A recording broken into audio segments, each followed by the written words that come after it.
નમસ્કાર મિત્રો સ્વાગત છે તમારું અમારી યુટ્યુબ ચેનલમાં। મિત્રો અત્યારે સૌથી મોટા અને દુઃખના સમાચાર સામે આવી રહ્યા છે। ભાજપના નેતાનું મૃત્યુ થયું છે। જી હા દોસ્તો, સુશીલ મોદી પંચમહાભૂતમાં વિલીન થયા છે। જેપી નડ્ડા સહિત ભાજપના નેતાઓએ શ્રદ્ધાંજલિ આપી હતી। રાજકીય સન્માન સાથે વિદાય આપવામાં આવી હતી।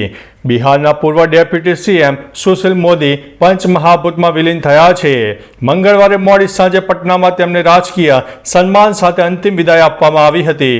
મંગળવારે બપોરે લગભગ 2:20 સુશીલ મોદીના પાર્થિવ દેહને દિલ્હીથી પટના એરપોર્ટ ઉપર લાવવામાં આવ્યો હતો। એરપોર્ટ પર તેમને શ્રદ્ધાંજલિ આપવામાં આવી હતી। અંતિમ દર્શન માટે પાર્થિવ દેહને ફૂલોથી શણગારેલી પોલીસ વાનમાં તેમના ઘરે લઈ જવામાં આવ્યો હતો। આ પછી તેમના પાર્થિવ દેહને અંતિમ દર્શન માટે RSS કાર્યાલય, વિધાન પરિષદ અને ભાજપ કાર્યાલયમાં લાવવામાં આવ્યો હતો। તેમના પાર્થિવ દેહને ભાજપ કાર્યાલયથી દીઘા ઘાટ પર લાવવામાં આવ્યો હતો, જ્યાં તેમને ગાર્ડ ઓફ ઓનર આપવામાં આવ્યો હતો।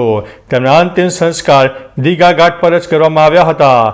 ભાજપના રાષ્ટ્રીય અધ્યક્ષ જેપી નડ્ડાએ સુશીલ કુમાર મોદીના પાર્થિવ દેહને અંતિમ શ્રદ્ધાંજલિ આપી હતી। સુશીલ મોદીનું સોમવારે સાંજે દિલ્હી એમ્સમાં સારવાર દરમિયાન મોત થયું હતું। તેઓ 72 વર્ષના હતા। લગભગ 7 મહિના પહેલા ગળામાં દુખાવાની ફરિયાદ પર તેમણે એક ટેસ્ટ કરાવ્યો હતો, જેમાં કેન્સર હોવાનું જાણવા મળ્યું હતું। તેમની દિલ્હી એમ્સમાં સારવાર પણ ચાલી રહી હતી। ત્યારે મિત્રો, એક ભાજપ પક્ષમાંથી એક મોટા અને સૌથી દુઃખના સમાચાર સામે આવ્યા છે। તો ચાલો મિત્રો, ફરીથી દેશ અને દુનિયાના સુપરફાસ્ટ સમાચાર લઈને મળતા રહીશો। ત્યાં સુધી અમને રજા આપશો। નમસ્તે।